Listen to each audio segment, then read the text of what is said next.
మనం ఇసుక, బంగారం, డ్రగ్స్, అరుదైన జీవులను అక్రమంగా తరలించడం చూసే ఉంటాం. కానీ చీమలను కూడా అక్రమంగా రవాణా చేస్తారని మీకు తెలుసా? దాని ఒక్కో ధర తెలిస్తే నోరెళ్లబెడతారు. అవును, ఒక్కో చీమను 18,000కు అమ్ముతున్నారు. ఆశ్చర్యంగా ఉంది కదా? కానీ ఇది నిజం.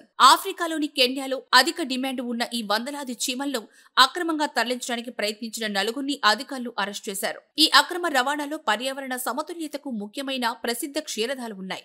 ఇవి దాదాపు 2 నెలల వరకు జీవించి ఉండేలా ప్రత్యేక పద్ధతిలో ప్యాకింగ్ చేసి మరీ అక్రమంగా రవాణా చేసినట్టు తెలుస్తోంది. అక్రమ రవాణాకు గురైన కీటకాల సంఖ్యను అధికారులు ఇంకా అంచనా వేస్తున్నారు. ఈ స్థాయిలో బయో దొంగతనం దేశంలోని మొదటిసారని అధికారులు చెబుతున్నారు. అయితే ఈ కీటకాలను ఆసియాలోని విదేశీ పెంపుడు జంతువుల మార్కెట్లో విక్రయించడమే నిందితుల లక్ష్యమని అధికారులు భావిస్తున్నారు.